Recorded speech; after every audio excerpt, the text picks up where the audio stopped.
नमस्कार विद्यार्थियों, मैं Santosh Kumar Verma, Adinath college of education Mahrra Lalitpur, प्रवक्ता हिंदी। मैं आज आपको व्यंजनों का वर्गीकरण का आगे का पार्ट लेके आया हूँ, पार्ट 3। इसमें मैं बताऊंगा पार्ट 2 में ही दो उच्चारण प्रयत्न के आधार पर वर्गीकरण। इसके आगे का पार्ट मैं 4 पॉइंट कल बता दिए थे। इसके आगे लुंठित वर्ण, उच्चित वर्ण, नासिक वर्ण और अर्धस्वर, ये 4 मैं आज 4 पर चर्चा करूंगा। 4 प्रश्नों पर जो उच्चारण प्रयत्न के आधार पर जो वर्गीकरण किया गया वो 5, 6, 7 और 8 की चर्चा मैं करूंगा। इससे पहले मैं 4 पॉइंटों की चर्चा इसके पहले की वीडियो में कर चुका हूं। तो शुरू करता हूं आज। लुंठित वर्ण। लुंठित वर्ण वह वर्ण होते हैं जिनका उच्चारण जिह्वा की वत्सर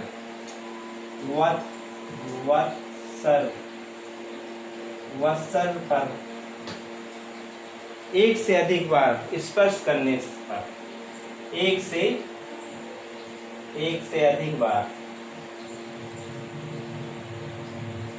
अधिक बार स्पर्श करने से होता है। लुंठित वर्ण जिह्वा का वत्सर या मसूड़े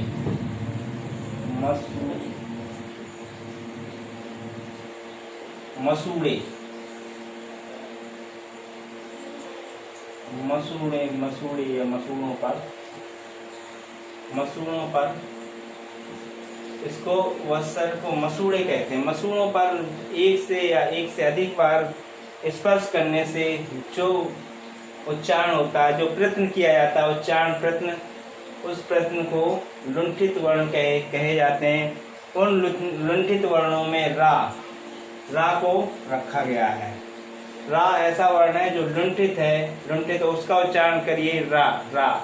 जो दांत के ऊपर मसूड़े उस पर टकराती है, जीभ स्पर्श करती है 1 या 2 बार। रा कंपन करती है, रा कंपन करती है, इसलिए इसको लुंठित वर्ण कहा गया। वसूड़ों पर या वत्सल पर टकराती है, स्पर्श करती है, तो इसका उच्चारण होता है, इसे रा कहते हैं। ठीक है। उच्चित, अब आएंगे अगला उच्चित व्यंजन।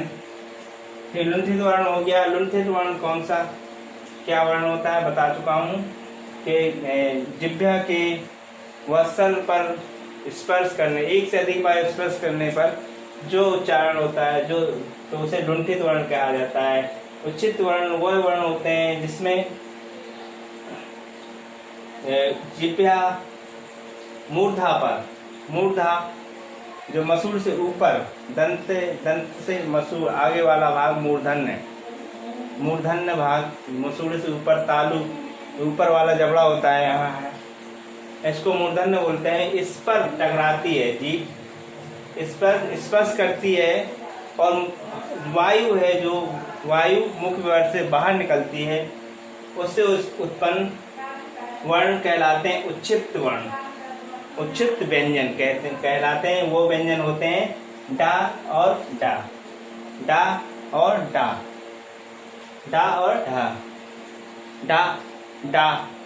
उच्चारण हो रहा है ना, डा का उच्चारण कैसे हो रहा है, डा, और ढा का उच्चारण ढा। तो ये 2 वर्ण उच्चित वर्ण होते हैं जिनका उच्चारण होता है डा और ढा से। अब आगे आ जाते हैं नासिक के व्यंजन। नासिक व्यंजन वो व्यंजन होते हैं जिनका उच्चारण करते समय वायु मुख विवर से अवरुद्ध होकर, वायु, ध्यान से सुनिएगा, वायु मुख विवर से अवरुद्ध होकर नासिका विवर, मुख विवर से अवरुद्ध होकर नासिका विवर से, मुख से अवरुद्ध होकर नासिका विवर से, नासिका और मुख विवर दोनों से निकलती है। वायु जो है मुख विवर से और नासिका से दोनों से निकलती है, ऐसे वर्ण को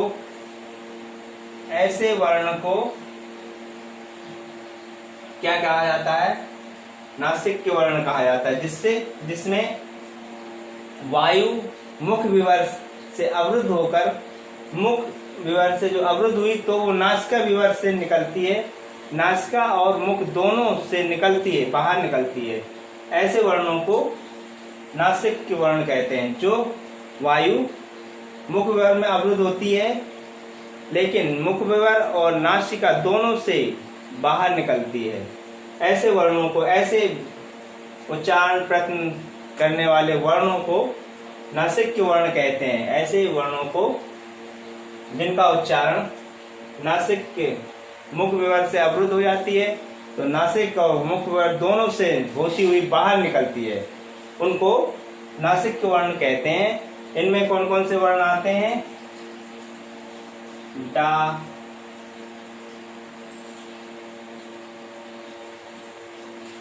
पांचों नासिक वर्ण आते हैं, और मा, ना और ना महाप्राण नासिक के होते हैं।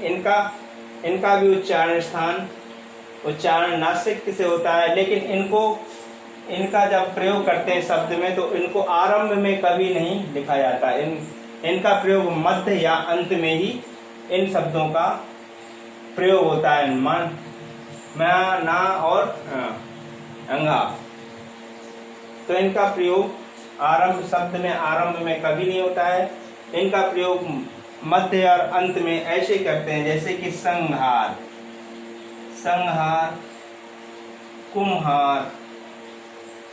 कुम्हार और कान्हा, ये तीनों का प्रयोग ऐसे किया जाता है। मध्य में किया जाता है या अंत में, आरंभ में कभी नहीं, इनका कभी प्रयोग नहीं होता। ये महाप्राण नासिक कहलाते हैं ये। ठीक है, इसके बाद आगे आएंगे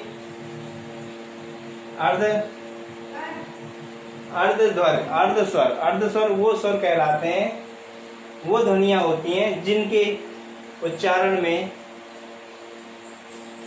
जिह्वा एक स्थान से दूसरे स्थान तक, जिह्वा जो है एक स्थान से, जो जिह्वा होती है वो एक स्थान से दूसरे स्थान तक सरकती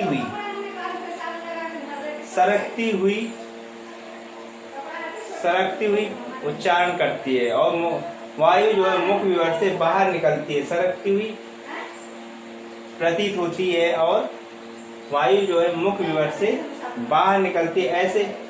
ऐसे वर्णों को अर्धस्वर कहते हैं। ये स्वर कौन कौन से होते हैं? या और वा, ये दो व्यंजन, इन्हें अर्धस्वर कहा गया, जिनका उच्चारण जिह्वा की सरकती हुई, एक स्थान से दूसरे स्थान तक सरकती हुई रह जाती है। जिह्वा जो है एक स्थान से दूसरे स्थान तक सरकती हुई जाती है। ऐसे वर्णों को अर्धस्वर कहा जाता है। ये या और वा ऐसे वर्ण हैं जिन्हें अर्धस्वर कहा गया है। आज के लिए इतना। आप नमस्कार।